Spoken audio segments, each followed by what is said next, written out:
Welcome to the Pantheon Developers Series, Mark II. This is our second episode. If you're curious about previous episodes, we have it posted on the not Facebook, but YouTube page, but the Facebook page as well. We're joined tonight by Ben and Vu of the Pantheon Developers, of the actual developers of Pantheon. I messed it up a little bit. Hello. Oh, dear. Thank you for joining us tonight, gentlemen. Hey, guys. Hello. Hello. Oh, Now, starting out here, we can already see on the screen in front of us Vu working on a couple different things. Really quick, Vu, can you tell us exactly what you have going on right now? Just started adding bigger section of the hallway. I kind of want to transition the dungeon from kind of more a simple entrance, kind of a small entryway into a more of a bigger structured middle area to where there'll be bigger rooms and bigger hallways, and just to give people an idea when they're traveling through the zone, just to have a little bit of recognition through different areas that they pass through and venture through. Mm-hmm. Before we move on to developments that have happened since we were on air last, one comment Rob and I both had on part of the area you're working on right now, actually, it looks like Galactic Empire-y a little bit, just the color scheme and the grading like that. Tell us a little bit about exactly what this area is and why it has kind of that darker, more strict feel to it. Well, the beginning stages of the design documents are saying that this is Sunken Sanctum is kind of a morgue that's been kind of taken over. The Nexus, who has a tomb or has a room deep down in the dungeon, is still kind of good, but then there's been forces of different forces that have been overrunning the area with their evil forces, and they've kind of built up the structure around it. And the beginning of it is just kind of where they're roaming, but the middle part is more along the lines of where they're doing their evil empire and building up around it and trying to, I guess, harness the powers around there. But you'd have to ask the designer because they would know more about into it. And I'm just kind of touching on the surface of it. Okay. I hate to waste your time any further because you obviously want to get to designing this place. But when you say you have your design documents that you're just building off of what you were told, how much guidance are you given by the actual concept artist and writers before you start constructing something? Well, I mean, ideally, in a perfect world, you'd like to have as much done, as possible. You'd like to have, I'd like to have each themed out area designed out, maybe with, a few concepts of the architectural style, what story is being told there, who lives there and stuff like that. So the more you have, the better. But a lot of times, just due to right now, the size of the team, the team size is small, and our concept artist is doing some other concepts for trying to get some other concept stuff right now. So right now, I'm just kind of working my way through a lot of design, and it's kind of my bad. I haven't been concepting as much as I have so I'm not really good at concepting. So a lot of times I just kind of, concept in 3D and kind of look at things and work my way through things visually until I find a good design. That's not the best way to do it, but right now that's kind of how I have to approach it. So, okay. All right, we'll let you get to work here. We'll stop taking more of your valuable time. Ben, thank you for joining us as well. You're the PR guy. Yeah, I do I'm the PR manager for Visionary Realms and Pantheon Rise of the Fallen. Yeah. Now, one thing I'm really curious about before I ask any other crazy questions, are you the one who actually posts on the Kickstarter? Yeah. Now, to be fair, I don't necessarily write all of the content that goes on there, but yeah, I'll talk to the team, and we'll kind of have a bit of a content plan as to what we can reveal. So the team will send me some information, then I just kind of format it, put it on Kickstarter. Mm-hmm. It'd be nice to be able to do more with it. We're a little bit limited on what we can actually put on Kickstarter, just in terms of the formatting. But yeah, we're getting all of the information out there as quickly as we can. Vu's crashing his computer. I know. We had some technical issues last night, and I shouldn't have gotten latest. I can't run the zone. Sorry, guys. Oh no. Back to what I was asking there. My train of thought. I lost my train of thought. Oh no. we had a couple new bits of information come out, some new news blasts come out during the week here since our last broadcast. You guys updated the Cleric and the Dark Knight, classes you already talked about. You also gave us more information on the Crusader, on the Rogue as well. You also put out a lot of new races. Taking this apart piece by piece a little bit, can you tell us about the Crusader? Yeah, the Crusader is it's one of our tank classes, and the team kind of wanted to do something a little bit different with it. With the Crusader, you've got two different specializations that you can choose. One is more of a melee-oriented class, so it's kind of reminiscent of what you'd see as a warrior in other classes in other games. Whereas the Cavalier is more of like a paladin type. The Cavalier is the warrior type, and then the paladin is kind of the traditional paladin. Hello. Oh, wait a minute. Do we have another person? Do we have somebody joining? Oh, looks like Salim is here. Oh, Salim's here. Hi, Salim. There we are. Hey, Salim. Surprise special guest. I've been since it started. How did we not see that? No problem. I don't have the window big enough to see that, unfortunately. That's Oopsie. what's going on. Yeah, Lou was responding to my hellos. I got you. Do not disturb, dude. Well, good to have you, Salim. Yeah, Now, go.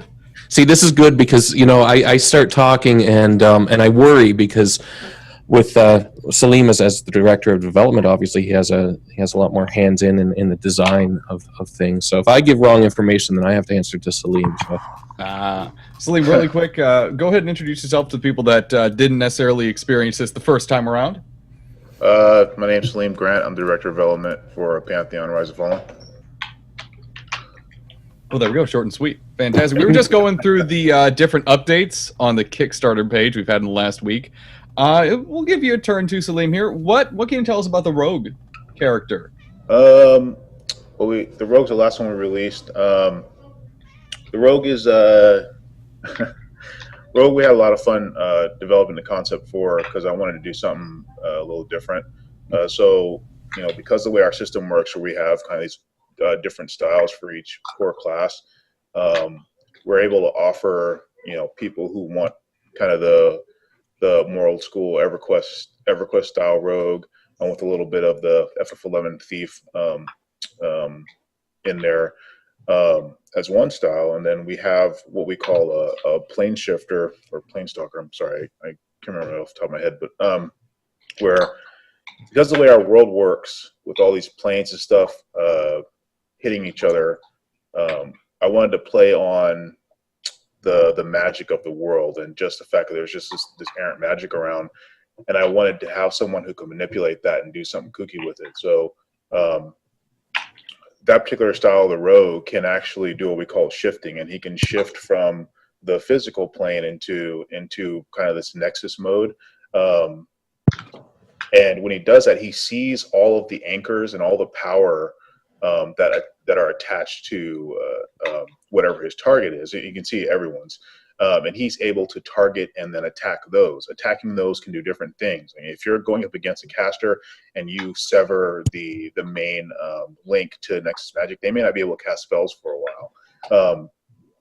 The cool thing about it in general is that these guys expose themselves to that magic over a period of time, effectively making their physical bodies really, really weak. Because they almost live in this kind of like this ether their whole time. So one way we're kind of describing the way we would love it to look is like if you were standing close to one, you're looking at the face, their face would almost be kind of like blinking out of existence, like constantly vibrating or something like that, because these guys are like just constantly shifting in and out of reality. When they're not doing that type of stuff, they stand back and they're like they like to throw blades and stuff like that and kind of phase them to targets. There's a lot of cool imagery attached to the concept, and it was really exciting to come up with that concept. I'm a huge Rogue player. We still have all of the general stuff like stealth and trap detection and things like that, poison making, which is more on the side of the physical Rogue. But I wanted to make a Rogue that did something a little different, and this Rogue is more a debuffer than it is a DPS. Okay. Guys, we see the questions in chat. R. Flynn, I see your question in chat. I'm going to ask that here in just a moment. I am really curious, though. What is going on with these different planes and different realms? Because when you say a planestalker, I start thinking Magic the Gathering, like those kinds of planeswalkers. What kind of system are you guys putting together here? It's really just the lore of the world. So Terminus is basically formed from all these planes colliding, or these pieces of planes colliding. So it's just kind of a crazy place. And because of that, you know, we're putting in the stuff like the climate stuff that Brad talks about, where, you know, you walk over here in this area could be an area of fire and things like that, and then you walk right next to it, it could be an area of cold or whatever. Simply because it's the result of a lot of crazy magics coming together, colliding, and, you know, what's produced, you know, could be completely strange. The thing that's nice about it is that when we say planes or other existences colliding, we mean anything. Potentially we could do anything with this lore, and it works. I don't know, you know, if you're a fan of the Palladium Rift paper and pencil. Yes. But, you know, in Rift, you could have a Rift open up, and you could have, you know, the Zigtics, I forget what the insects are called. Zytokicks. Yes, thank you. You can have them come through. You could have superheroes pop through. You could have, I love playing Rift because of that, because they actually had a system where all these different, you know, themes could come through and work. With the way that our lore works, we could do the same thing. We're going to stick to the fantasy for it, but it's just kind of a, you know, kind of a snapshot of what we could do and how awesome the lore is in the way that it's written. What I want to see is a shard of a plane of angry developers and forum trolls.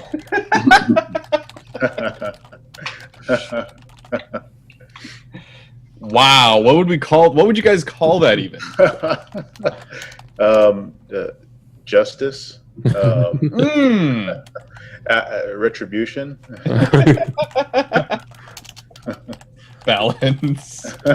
Nope, shouldn't use that word. No, please don't. Oh God, it's funny how balance has become a bad word in MMO design, but it's a point of contention at times, which is difficult to deal with.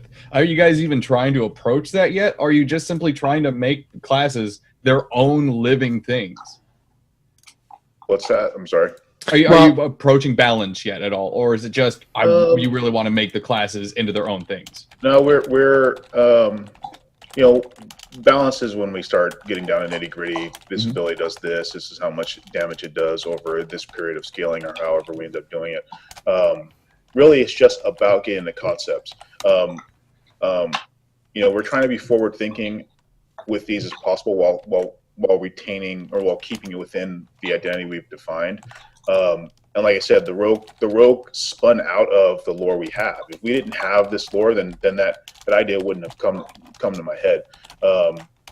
So we're trying to just get these cool concepts that work with the world, while still offering, you know, like I said, you know, rogue's a good example, physical and kind of an ethereal or otherworldly type example. You know, once a high concept's done, you know, getting down to nitty gritty, you know, we'll have to make sure that it can work in a world. Whenever we go over these concepts, that's a question that's in my head, that's in Lenny's head, Jason, our lead programmer's head, is, okay, how can this work? Will this work visually? Will this work in the world? What happens? How fun is this to play over time? You know, I mean, plane shifting, am I going to shift one time and that's it? No. This is how it would work. So we get a little deeper, but as far as balance goes, that's, you know, once we get all the classes worked out, even the classes that are stretch goals, then we would look into the balance stuff. There was a class question in chat earlier, just a few minutes ago, and again, understandable if you can't say this yet because you haven't released all the classes yet. Yep. But is there going to be more than one healer class, and how many healer classes do you plan? Yeah, there's one more. There's more than one. It's on the Kickstarter. The second healer class will be Shaman. If we're able to get to it, we would eventually release a druid. So 3 healer classes. There's no plan for any like hybrid healing class right now, but you never know what happens once we start. Like I said, once we start talking about where we could go with a particular class concept. But yeah, we'll have 2 healers, which Shaman is after Wizard, as far as the release schedule goes. Okay. You guys had a couple other Kickstarter updates during the week. You already talked about Revenant a bit to us, so it won't do any rehashing we need to do. We can go back to it though if people ask. Human, Dwarf, and Elf. Those are new updates for us though. Can you tell us about those races? Oh man, you guys need Tony for this stuff. Yeah, I was going to say Tony being our lore master. We spoke about him on the last show too. He's got all of these storylines etched out for the different races and how they came to be on Terminus and how they intermingle with each other. It's really kind of a complex storyline, and in fact, he's started to touch on that at lorelibrary.com. He with some other members actually of the community as well are posting some letters of war and some more lore on what's actually happening in Terminus. It's definitely a good read. There's a lot of cool stuff up on there. So if you get a chance, head over to lorelibrary.com and catch up on that. Looking over this website here. I have a question. Oh, let's do it. Wait, how do I see the chat? If you just go to the Twitch page, it should be right on the right-hand side of the screen. Don't forget to mute the audio. Yeah. Otherwise, confusion will occur in droves. And if the chat's not there should be at the upper right-hand corner of the page a little arrow that you can press, and that'll pop the chat out. All right. Ruiner had a question while you're getting that out real quick here. We're all aware the game is going to be challenging and group focused. Does that mean one single junk enemy requires a group to take down and feels very dangerous? Or will it be like WoW and other MMOs where they aren't as difficult? It's group centric. It's like EverQuest or FF11 or whatever. The lower level mobs, you might be able to get out there and do some soloing. It's not overly efficient to do that. And depending on your class, you might be able to solo better than other classes if you want to take on that challenge. But in general, it's not a good idea to solo simply because we're not splitting group experience, and mobs will be balanced towards groups. So yeah, the random trash mob in a zone or wherever you're running, if he aggroes you while you're running by, if you stop and try to fight him, if he's an even con or higher, you probably are not going to do very well against him. If you do, you'll barely survive. So yeah, it's very group focused. Like I said, the first few areas will be a little lax. Mobs won't have access to a bunch of abilities and stuff like that they would have as much like a player won't. Although snakes will be able to kick. Yes, snakes will kick. They'll even drop boots. So yeah, it'll get progressively more and more a hard line towards where you need a group even for the basic stuff. How quickly that ramps up, obviously we have to determine once we start working out our progression system. Okay, do you want to keep taking questions in the chat, because there are quite a few people asking questions? Yeah, I need the link. Sorry. Oh no, that's just fine. I am ill prepared. That is you joined us a little late. You've been busy. I don't blame you. Well, technically, this is actually my fault because he was pinging me saying, "Okay, I'm on the stream," and I just had my notifications off because I didn't want excess noise coming through the speakers. So he has been telling me, I'm here. I just didn't see it. That is the stream. Just a couple really quick questions to go through. Will there be blood mages? This is directed specifically at Salim. Are there going to be blood mages? the Blood Mage concept specifically, I mean, Blood Mage is basically just the healing side of the EverQuest Necro at its core. That concept could go in the game. Right now, I couldn't say specifically that we will have a Blood Mage, but the notion of that type of healer, I mean, our Cleric has a cloth side to it, where it summons pets and things like that, but the notion of transferring Vitae and stuff like that to heal as your core focus. Right now, we don't have a class spec for that, but there's a couple classes we're still designing. So I can't say no right now, and I can't say yes. This was just kind of neat. Just going back to the chat channel, people were saying, "What's he making? Is he making an arrow?" Speaking of Vu's work, is he making an arrowhead? What is that? And then when it fits in like that, you see it. Oh, it's a part of the window. I just love that kind of stuff. It's really cool. Yeah. Seeing that's the best part about this. Seeing the individual components put together, because a lot of this stuff is made out of things you wouldn't expect it to be made out of, random bits of geometry. But then when all of them come together and they actually mesh properly, you suddenly see it pop out at you. Yeah, the more you can reuse stuff and actually kind of hide the fact that you're reusing it, it's more efficient, and in the long run, the game's just going to run better and everybody will benefit from it. And I would assume sometimes that, because I just saw you adjusting the texture of the bars there, sometimes that reusing could also be just simply shifting the texture on it to give like more variety, rather than. Yeah, well, I had a different texture on it than with matching this window. So if I would have kept that texture, it would have been, if I would have used this without that other element there, then it would have been calling on that texture, and then you would have had a. The engine would be calling on that. That would have been an extra draw call on the texture. So the more you can reuse, the better. Luxor had a really quick question associated with the stretch goals. If a publisher does end up funding the title, and again, if you can't answer this because you don't know or you don't feel comfortable answering, that's fine. What will happen to the stretch goals, though, if a publisher does end up funding the game? So the stretch goals, they'll go into the game. We just need to get the money for them. So if a publisher comes through, angel investor, whoever, one of you guys wins a lottery and comes to my house and drops off a briefcase. I'll be I'm not gonna tell you about it, Vu, but either way, those stretch goals will get into the game.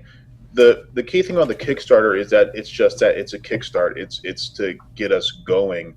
And if we don't get an investor but we get funded, we're going to continue to let people donate towards getting those goals achieved. That's not to say that if we get the time or something like that, if we if we get the time or we throughout development, we find that, hey, we can actually throw the gnome in, or we can do this, that, and the other because things worked out so well, then they'll go in. But right now we're saying based on an estimation of design time, man hours, things like that's the money we need to put those things in and give them the right attention. That's why crafting is at a higher level and things like that. But yeah, I mean, we want to get all those in. I think in order to make a full game, that those things need to eventually be in, especially when it comes to the classes and the races. I'm a gnome fan. The fact that gnome is not a launch race makes me upset. So you guys, please give me my gnomes. For the love of God. Salim's actually a gnome in real life. But the thing to understand too is with the stretch goals and all of these things, believe it or not, we're not actually shooting for just 800K like we have on our goal for the Kickstarter. Our goal is to get the proper funding that we need to include all of this. But we also wanted to be completely transparent. We wanted to say, okay, if we end up getting only this amount, this is what we can do. But that's not our intent. We don't intend to stop there. We intend to keep going so that all of this stuff can be included. We just have to be, like I said, we just want to be transparent and clear about the costs associated with each thing. So if there's any way possible, we're definitely going to be shooting to have those things in for launch. We just can't say that yet because we don't know where our funding levels are going to be. Mm-hmm. Now, what is going on with the Kickstarter right now? Where are you guys with that? We passed 320 today. Where are we right now? We're at 322 right now. 2,460 backers, so we're looking good. Still spreading the news. We had some more coverage today on VentureBeat/GamesBeat today. That was great to see.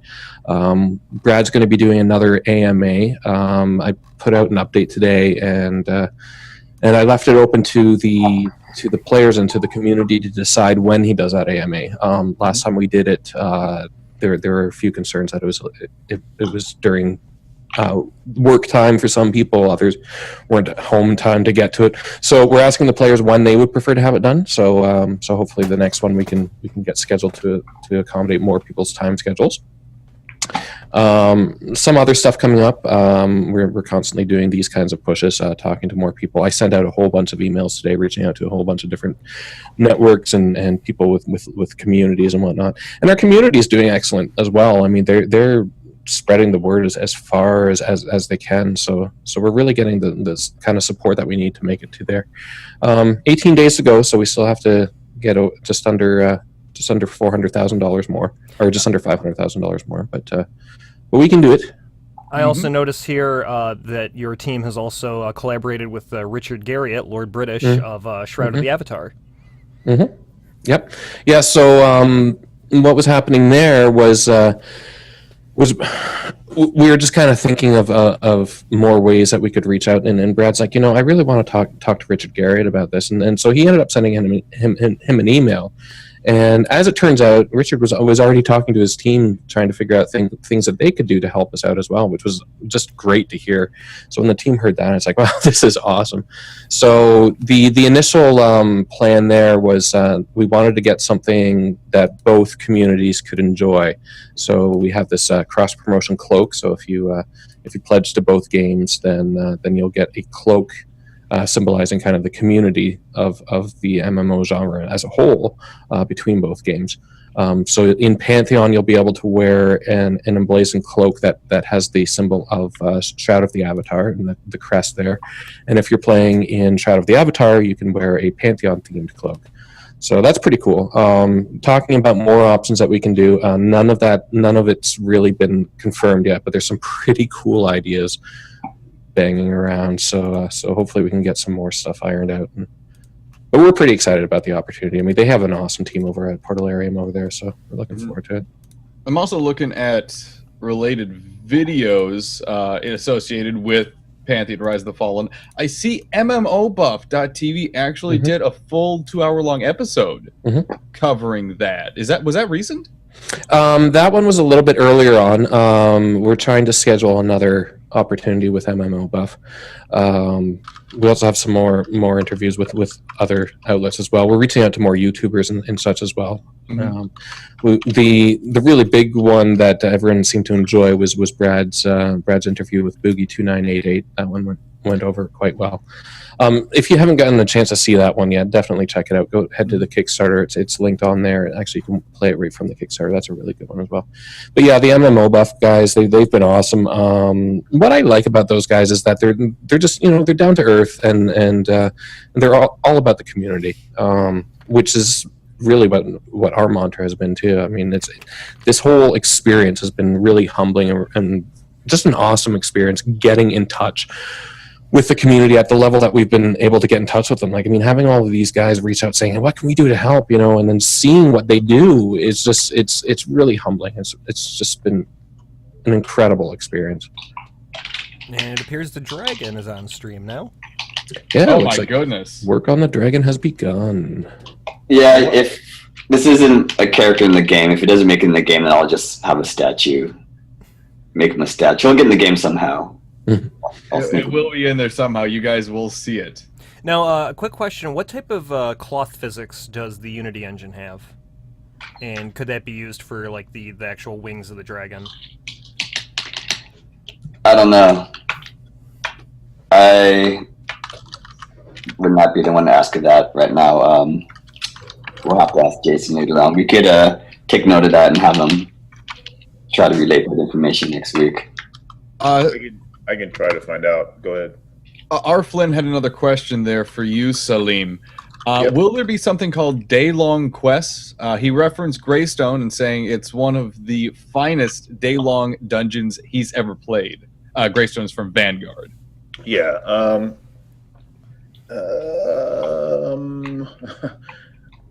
Well, I know Greystone. I don't remember all the content for that dungeon. But if it's a quest that is somehow forcing you to spend a bunch of time in a place, or if it just the dungeon itself requires a day's worth of assuming a day is about 8 hours or 12 hours worth of going through. I mean our focus on less quests and that are higher quality would kind of tend itself to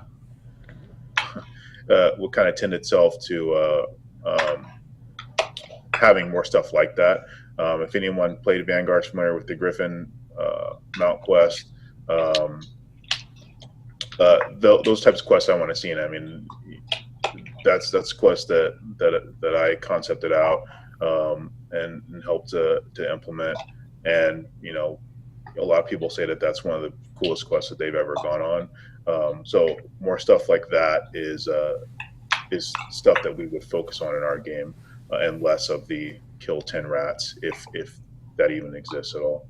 That was something that was kind of big too, the whole Griffin quest, because the anticipation for it to begin with was quite large, because everybody knew that there was going to be flying mounts in the game, and everybody was really waiting for a flying mount quest, and then eventually the quest got put in, and like you said, it was received quite well, and that was Salim, like you said, mainly responsible for the etching out of the idea there. Another question here from the chat. Before I do that, actually, reminder, folks, go to the Kickstarter link right below this video. If you're watching on YouTube, the link is in the video itself. It's in the bottom right-hand corner of the screen through this entire video. Grab that link. If you haven't already supported the Kickstarter, go and support this, guys. This is a great MMO effort. It's exciting. You get to see it made right in front of us. You never get to see this. This is unprecedented. So please support this Kickstarter, guys. They do have a little bit left to go, so anything is appreciated right now. Question, like I was saying here, the question from Raphael is there going to be a plan for mentoring and sidekicking? This is a reference to superhero game, and I don't remember which it is. Champions Online, I think it was, wasn't it? Yeah. Yeah. Is there a plan for anything like that? Not saying anything's off the table. Our progression system right now that we're looking at is a little different, so the need for that type of stuff may not be necessary. Like I said, we're not splitting group XP. We're talking about less levels and just kind of a different way that you progress. So anything like brotherhood systems or mentoring or any of that stuff, it's all on the table for consideration. It's just we have to make sure that it fits within what we're trying to do progression-wise. We may be resolving the issue that those particular systems are trying to mitigate. And if we can do that, then we don't need to spend time implementing a whole other system on top of our core system. So yeah, I once again, I can't say yes or no because it's something that needs to be evaluated. Mm-hmm. I think that takes care of the questions I saw in chat right now. Rob, you've been relatively quiet this whole time, and I can only assume you've been holding some stuff back here, waiting for a moment where I'm not speaking. Any thoughts you wanted to share so far? Well, I'm really liking how the dragon's looking. Like I was asking earlier with the cloth physics, I could just see like the in between areas of the dragon's wings having kind of a dynamic look when it's animating. Which that was mainly my thought on that. And then just slowly getting more development on there of the actual dragon's head and everything. It's looking really cool. Oh yeah, I'll get you an answer on the cloth physics. Jason's doing something. He'll let me. Okay. He'll let me know.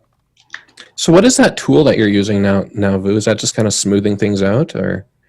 It's ZBrush. It's just the basic standard kind of push and pull. Okay. Usually the ZBrush pros, after they the sculptors, a lot of them tell you they just end up using about 4 brushes usually. And when you're doing sculpting, it's just kind of like pushing and pulling and forming and stuff. But there are other brushes that help do more of the complex procedures. But for the sculptings, you really don't need too many different brushes. Would you ever consider making this into a mount for people to ride in game? That was a suggestion from chat. I'm not sure how possible that is, but would it possibly be on the table? You would have to. I wasn't sure what the decisions are on the mount, but if that's what people want, I don't have any objections.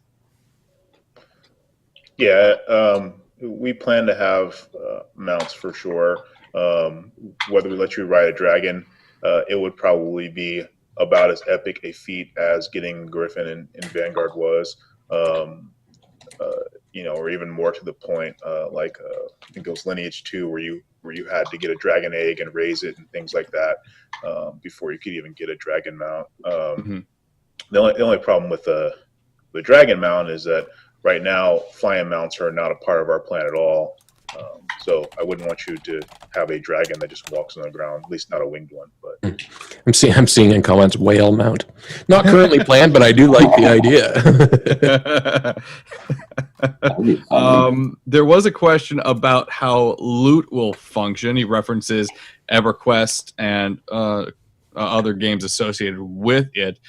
There is a couple notes on the Kickstarter, if I remember correctly, on how loot will work. I think it said something like, if you actually see the loot on a mob or a character, he will be able to drop it. Yes. Can you tell us more about that system? Because I love that actual physical reality of a game, of saying, no, it's not just sitting in a bag somewhere. It's on him, and you can have it if you kill him. Yeah, I mean, that's how EverQuest worked. Mobs would spawn with loot in their table, and if they could equip it, they would equip it, and it would show on them. Armor didn't show, but their weapons would be in their hand. So yeah, we plan on doing the same thing. It only makes sense, simply because the mob's like, yeah, I've got this breastplate. Whatever advantages this breastplate can give, I have them. Instead of them just sitting in some weird chest that suddenly spawns or is just in my inventory. I wasn't using it. It doesn't make a whole lot of sense.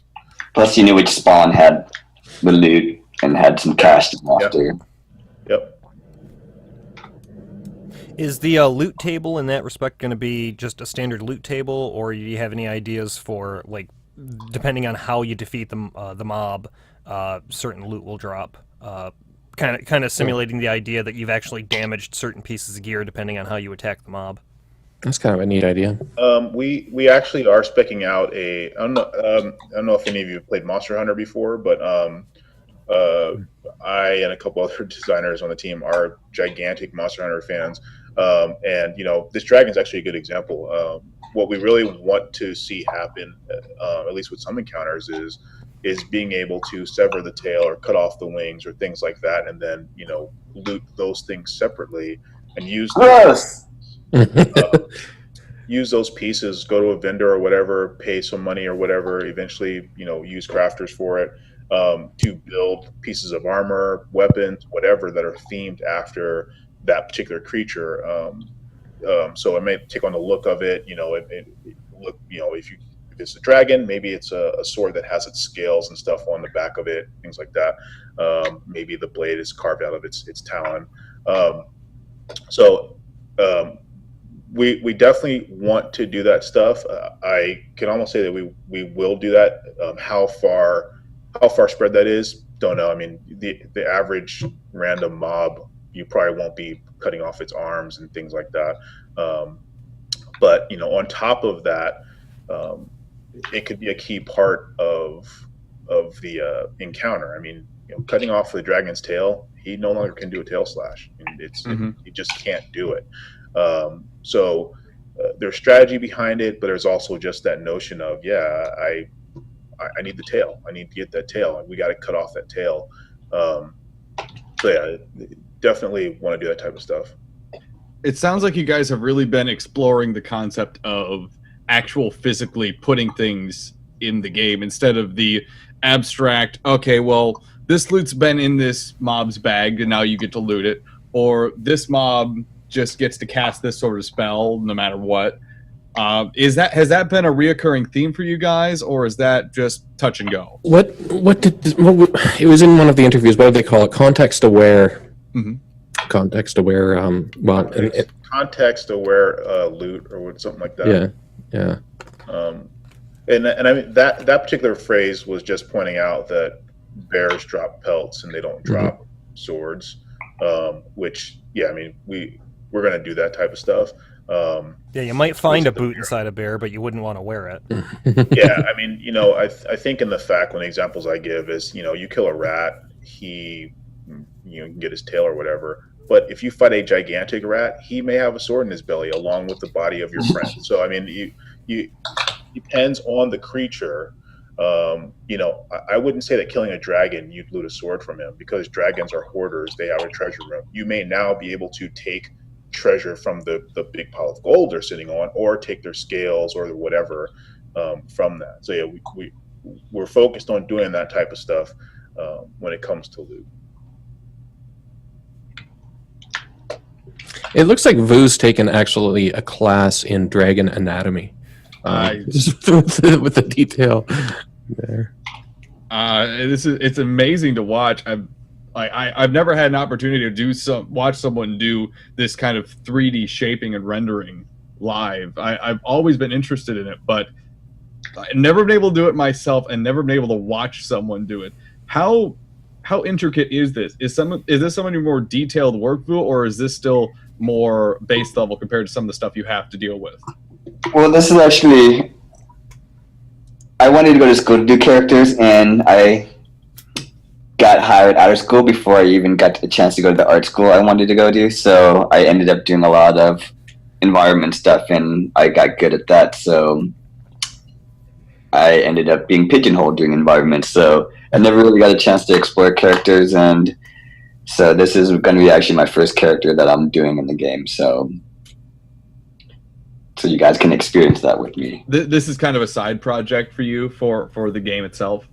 Yeah, I mean, I'm taking a character class right now at Nguyen, which is a good school. So I'm learning some stuff through there, and they're giving me some principles on just how how to perceive it and to achieve the goal the way I want to, with the process that has been handed down through their schools for a long time. So they encourage you to kind of flesh them out as best as you can at low detail. Then you could gradually increase his detail here and smooth them out, like I'll do right here. And later on, then you could do all the scales and stuff like that. So it's better to flesh them out at low detail. But this is something that I've wanted to do, and I'd like to be able to do characters and environments too. Building off that question, who is it that asked this? Debase ROTF.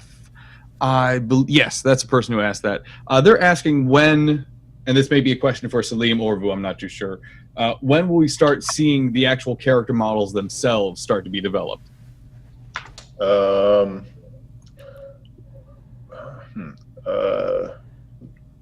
is the best? I'm trying to make sure I am getting the crux of the question.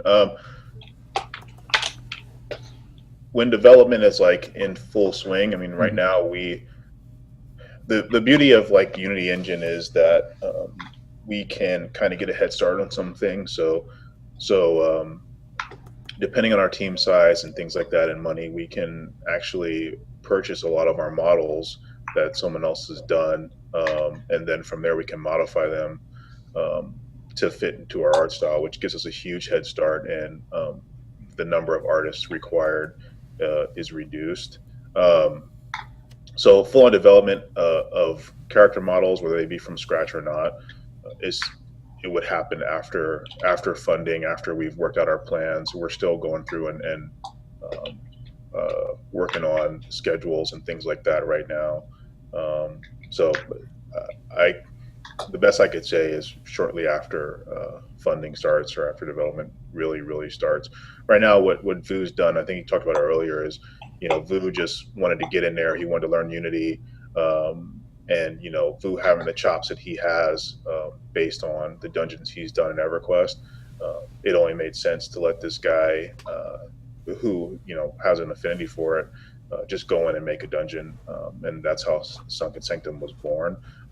Normally, it would be a designer would write up. When I did dungeons, I would big out some graph paper, much like I'm doing a D&D campaign, and I would draw a dungeon out, and then that would be given to the art team, and they would stub out the geometry, but they'd also have story. They'd have what NPCs need to be in there, so they have a general idea thematically what it needs to look like, and that's how we would approach dungeon design from then on. So character models will probably be developed for a dungeon or an area as the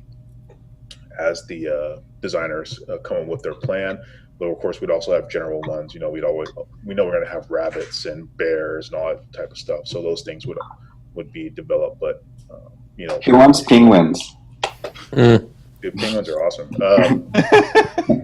There's a penguin plane, in fact, that has collided with Terminus, and we're gonna put in a penguin cannon for people. Yep.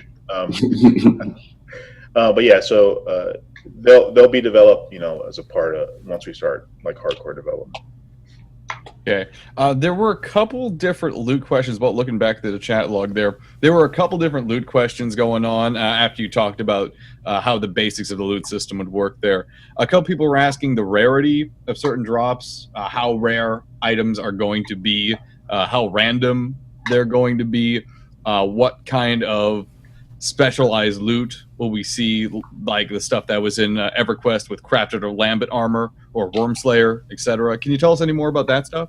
The sky's the limit with that stuff. It really, as long as once we have finalized our itemization schema, which is going to be kind of a hybrid between what I was talking about earlier, where it's kind of the Monster Hunter thing, and just normal loot drops. Once we finalize that, and we've really worked out our power curve, the frequency of loot will just come out of that.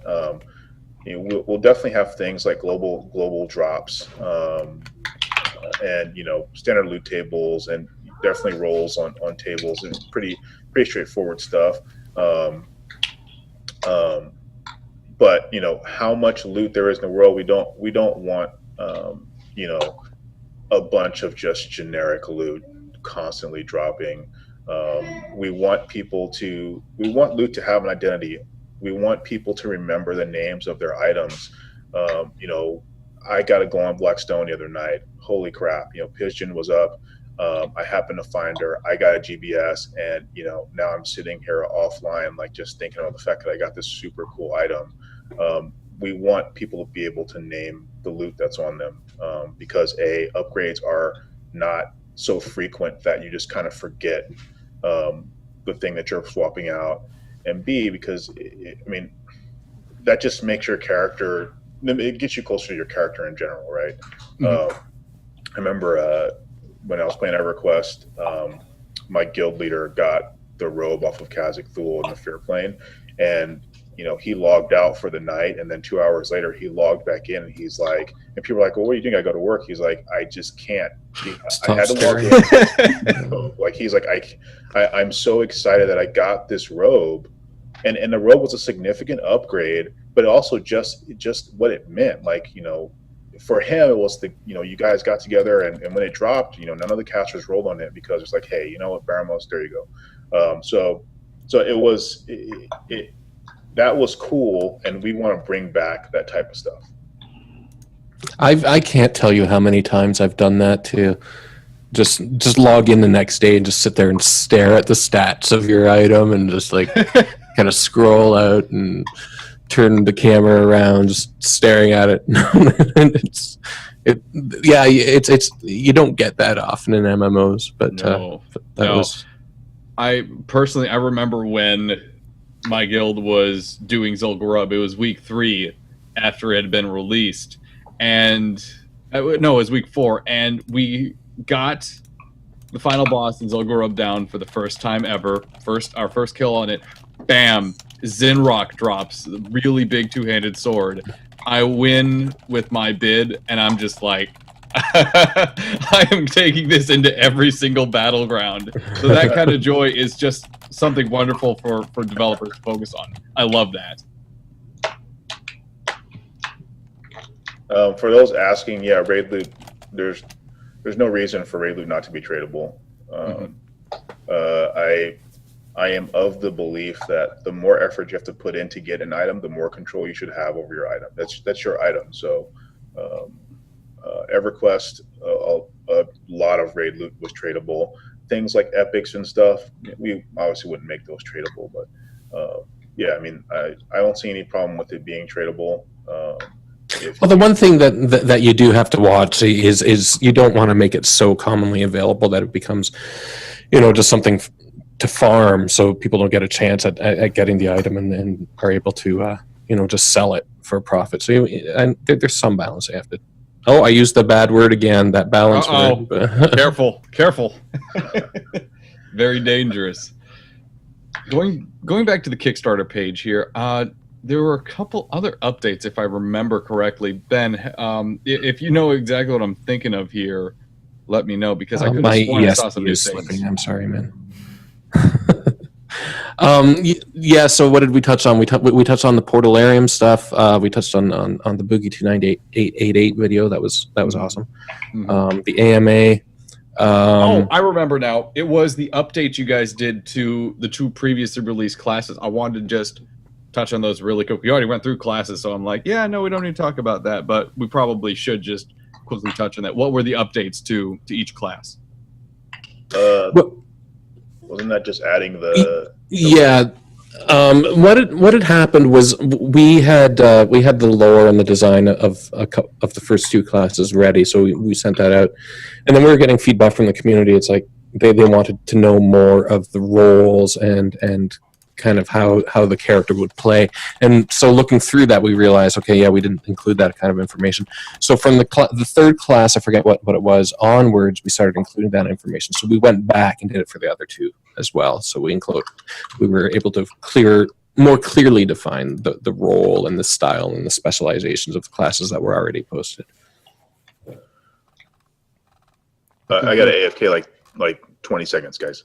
20 seconds. We'll be timing him. Bio BRB. Diablo loot has been discussed a couple different times, and after having heard you guys speaking for the last couple of weeks here, I really don't feel like that's the style you guys are going. You're going for the more, all right, it's existence, it's concrete, it's visible. It's not randomly generated loot on all the things. Anything could drop anything. Yeah, it's not. The initial plans aren't really to have sort of what's the word? Sort of stat quota, where you have a certain amount of points, and then the game just automatically generates stats for the item based on that quota. It's everything's going to be clearly defined. It's going to be designed from the ground up. The stats are going to be taken into careful consideration. One of the discussions that we had a little while ago was some of the stuff that used to drop in early days of EverQuest were things that like a paladin would get some armor out of fear that had like intelligence, which was useless to a paladin. Yeah. So that sort of thing probably not going to happen. Every piece of loot is really going to be thought out, and it's going to have a purpose to the class that's carrying it. I wouldn't say it was useless. I mean, intelligence had a purpose, right? It affected proc rate and stuff like that. So it's not the main stat that paladins are looking for. Ultimately, when it comes to stats, I want to see more of a throwback to that type of stuff where every stat has some sort of value. And I don't want to have primary and just secondary stat setups. That stuff feels like you're more limiting a person. If someone wants to break out, it's the same as a solo thing. If someone wants to challenge themselves or find some way to do it, then more power to you. Go ahead and do it. It's in the case of soloing, it's probably not going to be the norm. But in the case of loot, I would love to be able to put out a paladin type breastplate that has a chunk of intelligence on it, because we've found that there are some people who just like running with intelligence for this reason. So hopefully once we get to nitty gritty of stats, you guys are silly. We're able to kind of bring back some of the EverQuest oddness with things like charisma and intelligence and things like that being somewhat useful. So if you got them, you didn't really complain, unless you realized that you were losing some of your more important stats for it. Mm-hmm. What was? I had another question that I thought I lost it. Good one, Dan. Oh dear. You guys are funny. What was it? It was an important question too. One of our viewers had messaged me with it, and I can't find it anymore. Bad host.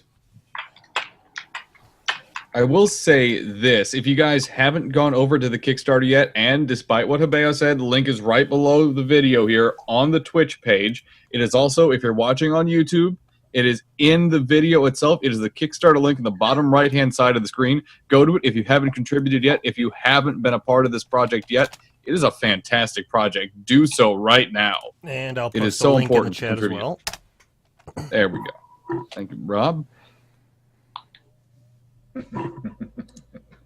There is also, I've been looking over the other websites that have been mentioned so far. Lord Library in particular. This looks just fantastic.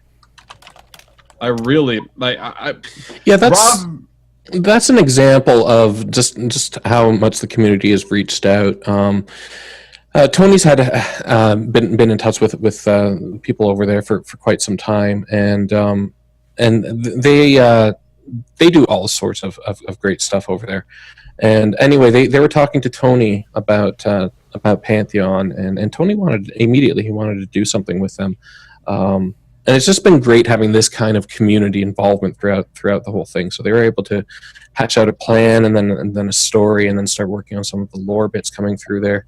So and I mean, that's the kind of thing that we want to keep on doing as well. Just keeping people involved. It's we're not making a game just for us. We're making a game that the community wants to play and wants to be a part of. So keeping that in mind for pretty much everything that we're doing. If you want to design a dragon, let us know. They're a little ahead of you. I'm sorry, I'm looking at the chat. So a couple people are bringing up stuff about legendary drops. So I said this before, but just in case you guys missed it, that the notion of like global rare drops or things like that, yes, we will have those. I love those. Anyone who knows from Vanguard, I am a huge proponent for that type of stuff, especially if you're the type of person that's going to sit in a spot and just kill stuff all day. I think that chance of getting something super awesome, without having to go deep into a dungeon, even if it's super rare, is cool, and that lets us designers make really kooky items, knowing that there might be one or two in the world at any given time. So that stuff will definitely exist. Sure. Last question for the evening, as we are coming up on 8 p.m. EST. Do you guys have a plan yet for subscription structure, or how players are going to stay updated monthly for the game? Our plan right now is to do monthly subscription. Whatever that price is, don't know. I mean, the game comes out in 3 years, so that number can change. So we really haven't discussed the number. But yeah, that's about it. We've toyed with the notion of maybe considering a paid beta. So if we want to get the game into people's hands earlier and get them excited about it, we'd let you pay monthly for a beta, but there would be a discounted price. And once we launch, you would retain that price. But you'd also be helping us because you'd be in the beta, and we're trying to have a decent length beta. So we're toying with a lot of stuff, but in general, it would be a monthly subscription fee. No notion of free to play, and we want to, we like the subscription model a lot more. We don't want to have to put an in-game store in your face or things like that. We want people to be able to just play the game. If we do offer something for purchase, it'd probably be outside of the game, and it'd be fluff stuff. And as a reminder, guys, there is a $1 a year subscription fee if you donate a minimum of $250 to the Kickstarter right now.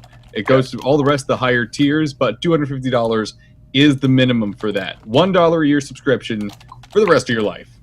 Yes.